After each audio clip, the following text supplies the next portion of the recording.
कभी कभी पुरानी चीजें अपने साथ कुछ ऐसी कहानियां लेकर आती हैं जिन पर विश्वास करना मुश्किल होता है। विवेक और मानसी ने भी एक ऐसी ही कहानी का अनुभव किया। एक पुरानी घड़ी जो उनके घर में आई और धीरे धीरे उनके सुकून को निगल गई। क्या आपके घर में भी कोई ऐसी अनजानी शक्ति छिपी है?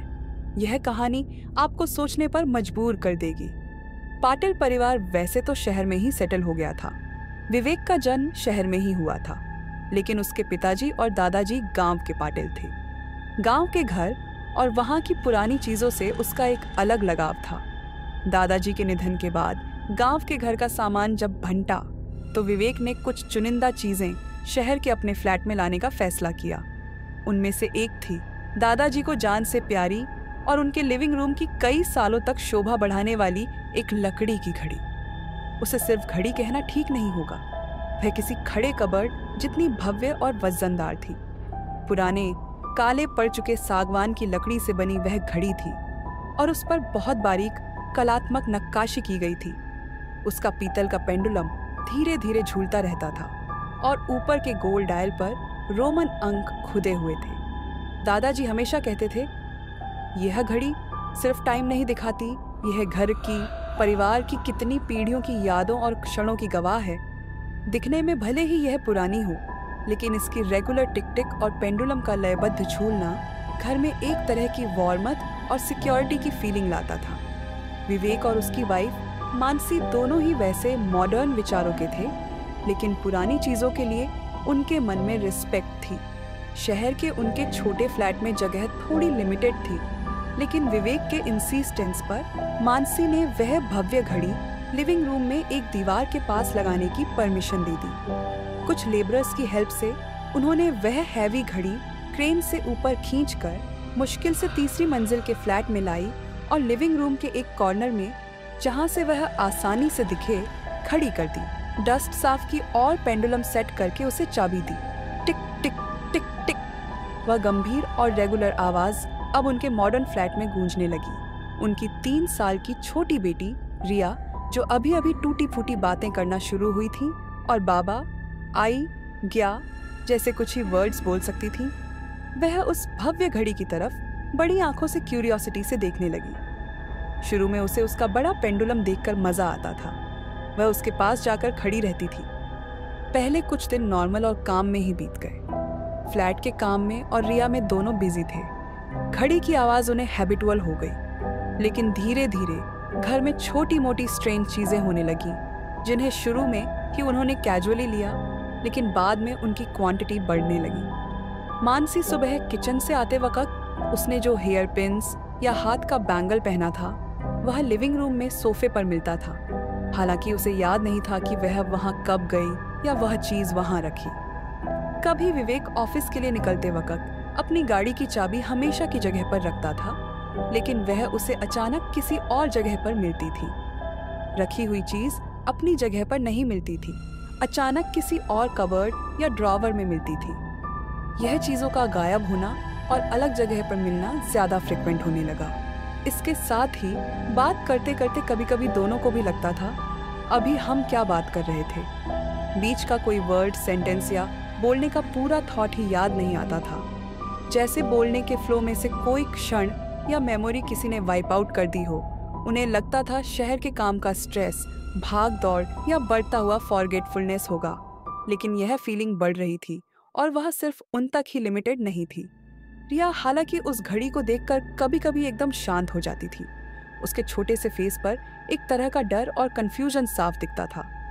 वह घड़ी की तरफ फिंगर पॉइंट करके अपनी टूटी फूटी लैंग्वेज में कुछ बड़बड़ाती थी। मामा, अंदर, डर, ऐसे वर्ड्स वह हाफ ब्रोकन बोलती थी जो उन्हें पूरी तरह से समझ में नहीं आते थे, लेकिन उसकी आंखों में डर और घड़ी के पास जाने से उसका बढ़ता हुआ रिफ्यूजल उन्हें अनईजी कर रहा था। एक दिन मानसी दोपहर के टाइम लिविंग रूम में काम कर रही थी। फ्लैट में साइलेंस था। उसकी नज़र घड़ी के ग्लास पर पड़ी। उसे एक क्षण के लिए घड़ी की नीडल्स तेजी से उल्टी घूमती हुई दिखी, बिल्कुल 1 सेकेंड या उससे भी कम टाइम के लिए। उसने अपनी आईज रब करके दोबारा देखा तो नीडल्स रेगुलरली आगे बढ़ रही थी। उसे अपनी आईज पर बिलीव नहीं हुआ। हेलुसिनेशन होगा सोचकर उसने इग्नोर कर दिया।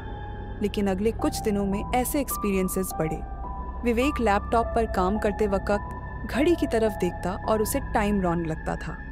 उसकी रिस्ट वॉच और मोबाइल में 5:30 हुए होते थे, लेकिन उस भव्य घड़ी में 5:22 या 5:28 दिखते थे, जैसे बीच के कुछ क्षण या मिनट्स कहीं लॉस्ट हो गए हों। यह टाइम का आगे जाना या पीछे जाना सिर्फ घड़ी की नीडल्स से रिलेटेड नहीं था, बल्कि उन्हें खुद को भी कभी कभी लगता था, अभी हम ये काम कर रहे थे और अचानक यहाँ कैसे आ गए।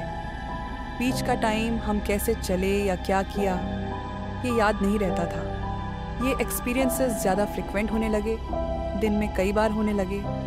डर धीरे धीरे उनके मन में घर कर रहा था। उन्हें फील हुआ कि घड़ी के नज़दीकी एरिया में एक तरह की कोल्डनेस फील होती है, जैसे वहाँ की एयर ही डिफरेंट और हैवी है। फ्लैट की नॉर्मल वार्मथ वहाँ नहीं थी। नाइट्स में अक्सर उन्हें घड़ी के वुडन बॉक्स में से एक अनक्लियर शैडो जैसा कुछ हिलता हुआ या ग्लास पर एक क्षण के लिए कोई ह्यूमन फेस चमकता हुआ दिखता था। वह क्लियर नहीं होता था, लेकिन उसकी प्रेजेंस उन्हें अनिजी कर रही थी। घड़ी की रेगुलर टिक टिक साउंड भी अब स्ट्रेंज लगने लगी थी। कभी कभी वह अचानक स्टॉप हो जाती थी।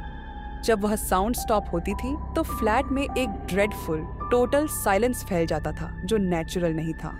बाहर शहर के ट्रैफिक की आवाज़, दूर के सायरन की आवाज़ या पड़ोसी फ्लैट से आने वाली थोड़ी बहुत आवाज़, कोई भी नॉर्मल साउंड सुनाई नहीं देता था। जैसे उस साइलेंस ने सारी आवाज़ों को स्वेलो कर लिया हो या घर से निकाल दिया हो। यह साइलेंस टेरिबल था, जैसे किसी बड़ी ब्रीथ लेने से पहले का साइलेंस। रिया ऐसे टाइम पर डर कर रोती थी, लेकिन उसकी क्राई साउंड भी उस साइलेंस में गूंजती नहीं थी। एक नाइट, मिडनाइट के अराउंड विवेक और मानसी दोनों एकदम से जाग गए। घड़ी की टिक टिक साउंड नहीं आ रही थी। ड्रेडफुल साइलेंस फैला हुआ था, जो आज तक एक्सपीरियंस किए हुए साइलेंस से ज़्यादा डार्क और हैवी था। उन्हें फील हुआ कि वह साइलेंस डायरेक्ट लिविंग रूम से आ रहा है, जहाँ घड़ी थी। डर से उनके लिम्स ठंडे पड़ गए थे। हार्ट बीट इतनी क्लियर सुनाई दे रही थी कि उन्हें लगा वह साइलेंस हार्ट की आवाज़ से टूट जाएगा। करेज गैदर करके विवेक धीरे से उठा। मानसी भी उसके पीछे डोर पर आकर खड़ी हो गई। लिविंग रूम में डार्कनेस थी, लेकिन विंडो से आ रही अनक्लियर मूनलाइट में घड़ी दिख रही थी। घड़ी का पेंडुलम स्टॉप था, नीडल्स स्टिल थी, लेकिन घड़ी के ग्लास में उन्हें कुछ हिलता हुआ दिखा। अनक्लियर डार्क फिगर्स थे, जैसे कोई अंदर से बाहर देख रहा हो। सडनली घड़ी का पेंडुलम फास्टली, मैडली मूव करने लगा और नीडल्स तेजी से घर घर की आवाज़ करते हुए उल्टी घूमने लगी। घड़ी के ग्लास में दिखने वाले सीन्स ज़्यादा क्लियर हो गए। वह सिर्फ फिगर्स नहीं थे, बल्कि बहुत सारे फेसेस थे। कुछ डरे हुए, कुछ चिल्लाते हुए, कुछ ब्लैंक आइज से देख रहे थे। वह फेसेस मिरर इमेजेस जैसे नहीं थे, वह घड़ी के अंदर के थे, ग्लास पर जैसे प्रेस किए गए थे, बाहर आने की कोशिश कर रहे थे। और फिर विवेक ने देखा उन फेसेस में उसे एक क्षण के लिए दादाजी जैसा एक फेस दिखा, जो डरा हुआ दिख रहा था, जैसे कुछ कहने की कोशिश कर रहा था। और उसके साथ एक अनक्लियर विस्पर सुनाई दी, जो कानों में नहीं बल्कि डायरेक्ट माइंड में, थॉट्स में फील हो रही थी। क्षण क्षण क्षण, दो दो, हमें, क्षण। उस क्षण विवेक के माइंड में लाइट जली।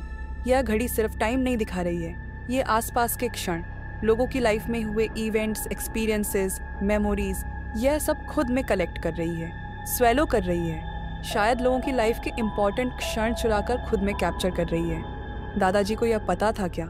इसलिए उन्हें यह इतनी प्यारी थी। अंदर दिखने वाले फिगर्स मतलब उसने स्वेलो किए हुए क्षण, और उन क्षणों में ट्रैप्ड लोग होने चाहिए, उनकी लॉस्ट चीज़ें, फॉरगॉटन क्षण, रिया का डर, यह सब उस घड़ी के क्षण ईटिंग के रिजल्ट्स थे।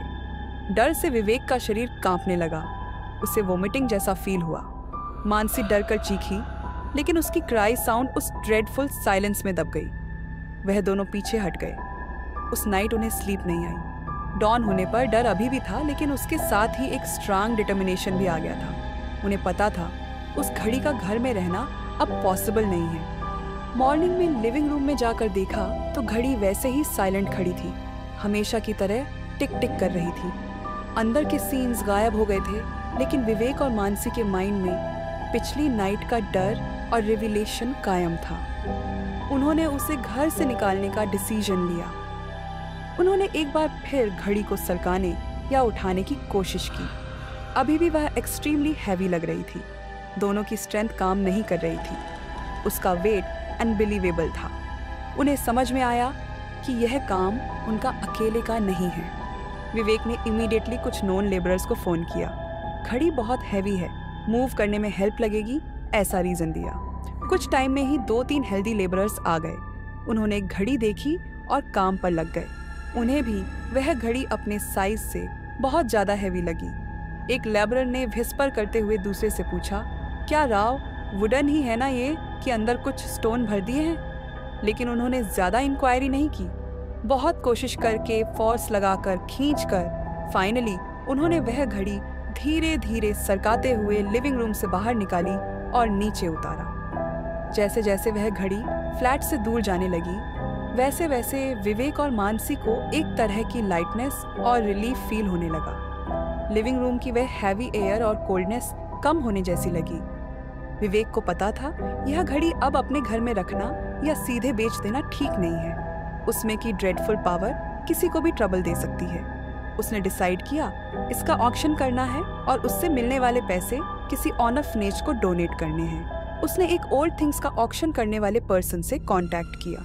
घड़ी की हिस्ट्री या उसमें के एक्सपीरियंसेस के बारे में कुछ भी न बताते हुए उसने उसे ऑक्शन के लिए दे दिया। ऑक्शन से कुछ पैसे मिले जो उसने इमीडिएटली डोनेट कर दिए।